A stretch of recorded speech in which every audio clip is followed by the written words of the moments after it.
Hey guys, Steve here. Today I got a look at the Iwaki for you. It's currently available in the store, so I thought I'd review it again.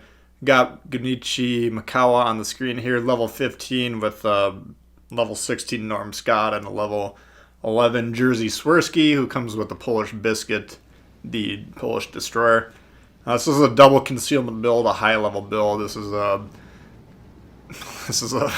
no doubt about it, a seal clubbing build. You shouldn't be having, or you normally wouldn't be seeing these type of commanders, at least with these levels at tier 3 ships. But the Iwaki being a premium, and you can expect, usually when you're seeing premiums at lower tiers, you should probably expect to be going against high level commanders here. Now the version I have is called Iwaki FE. That's the Founders Edition. You'll see these once in a while. The one that's currently available in the store is just called Iwaki. Different camo. I think most people would probably prefer the Iwaki's camo. I actually got the Iwaki.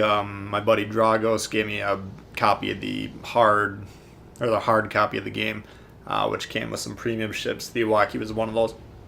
So you might see them from there, but if you don't have it and you're looking for a good tier 3 premium ship to get your weekly premium supplies at tier 3 missions done, Iwaki's a solid choice, and I talked to a lot of good players that use this ship quite a bit for that mission. So, the Iwaki, you'll notice the consumables. You have your damage con. You have smokes and you have sonar, which is both of them very powerful and, kind of unique at tier 3. This is kind of, it's a destroyer cruiser hybrid in that, it's got the concealment of a cruiser, 8.6 on my build. And destroyers at this tier look like they're mid to high 4s, maybe, a couple of them are in the low 5-kilometer ranges for the detectability. So much less effective in terms of concealment. But the range of the torps on this thing, they're 10-kilometer torps, which for a tier 3 cruiser are, it's looks like roughly 4 kilometers higher than the next one. Even the tier 3 destroyers, on the ones that are currently available, 7 kilometers is the highest. So for tier 3 ships that we currently have in the game, these torps have the longest reach, and they're extending beyond the concealment. Probably 1 kilometer on a less advanced concealment build. And, you get up to about 1.5 kilometers on my build, and that's focused on concealment. So you can play it kind of like a destroyer in terms of being able to stealth torp.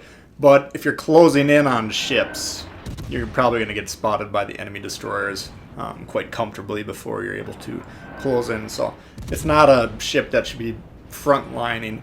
The ship is one giant citadel. It's one of those ships. The Yubari, the Iwaki, the Danae, these tier 3 cruisers, they're weakly armored. Their citadels are giant. They don't take a beating very well. So you don't want to be taking a lot of shots. So I play this ship kind of like a backline, support cruiser usually. I know a lot of people play it more like a, destroyer with a citadel, though. And that's kind of one of the interesting things about the Iwaki is you do have a little bit of flexibility in your play style.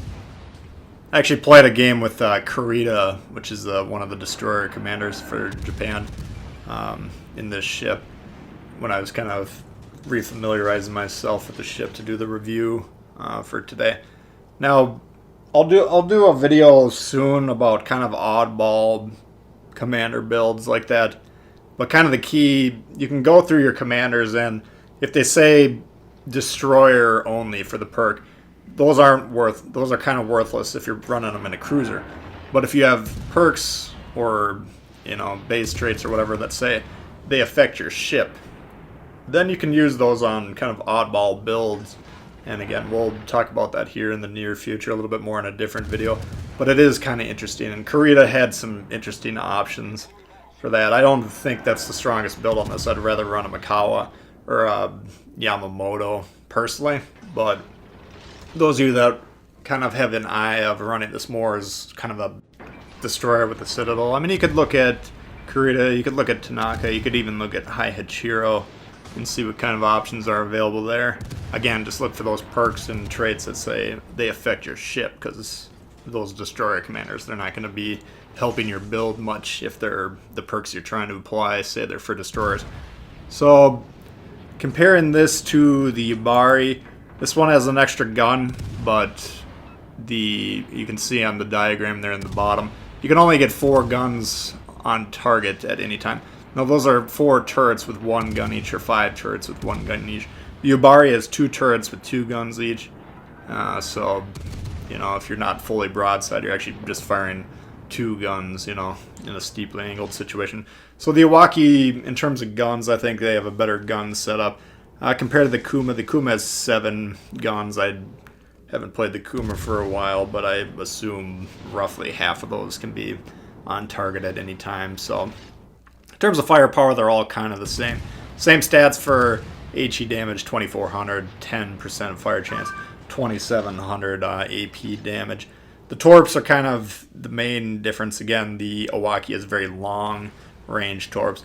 59 knots in the water. The Yubari has 6 kilometer range, 63 knots in the water. For instance, the Iwaki firing angles, you'll see when we bring up the torp launch, you know, mode throughout this game. Much better launch angles than torp. Well, not much better, but better launch angles than the Yubari. And so I think in terms of being able to use the torpedoes, the Iwaki is the much better choice for that. I just think in terms of torpedoes all around, I don't use the torps hardly ever on the Yubari.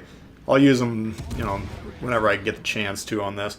But for me, you can see right now we're smoking up here. Now this is for cruisers. Once we get those British cruisers coming out, I think early next year, so anywhere from, you know, probably a month or 2 down the line, this will be kind of a strategy you'll start to see a lot. And these are cruisers that if you have someone spotting for you, a destroyer or someone else on your team, they can spot those targets. You can plop down, throw down these smokes, and just basically fire, you know, relatively, you know, risk-free.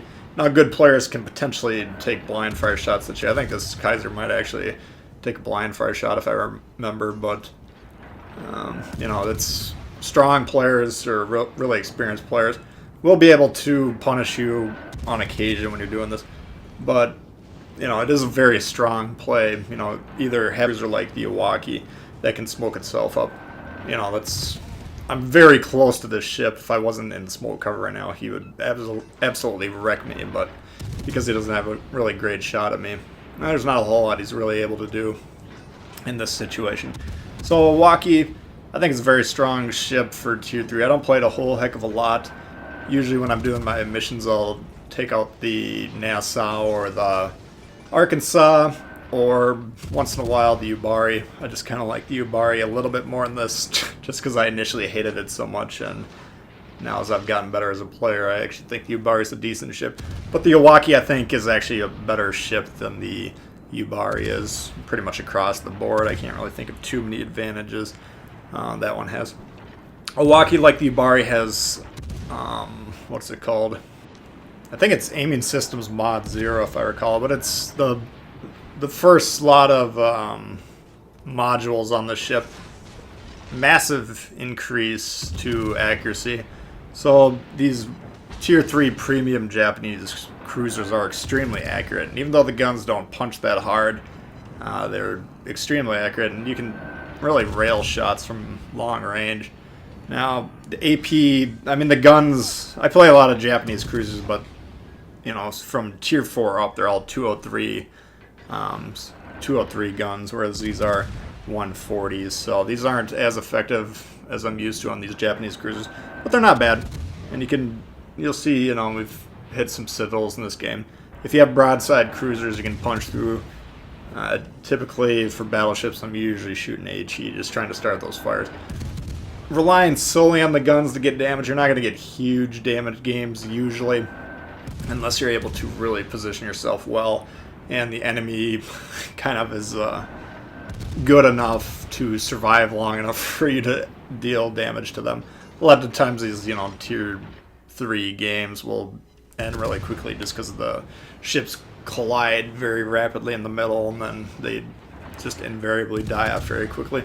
But you can get games that last, you know, the majority of the allotted time, and that's where you can get some decent damage games. But getting those torps involved, getting multiple torp strikes, that's where you're really going to start racking up some damage. You only have 18,000 HP, so to do 2, 3, 4 times your HP, well, it's not easy on the ship, but I mean, you can, if you're able to get some sustained damage and a couple torp strikes, you can pile it up and then have that disproportionate impact that we're looking for in cruisers by doing 2, 3, 4 times your HP in terms of damage against the other team. So a very effective ship. Again, if you're looking for something to run as a tier 3 premium, I think this is a good choice. This is also kind of a seal clubber ship if you're a good cruiser player, but you know, it's a fun ship to play, and it's a good option for those weekly premium supply missions. So that's going to do it for this one, guys. I hope you did enjoy it. And if you did, please hit the thumbs up. New to the channel, you can send questions, comments, leave them below. Love to hear from you. Subscribe is what I was trying to say. And we'll see y'all later. All right, peace.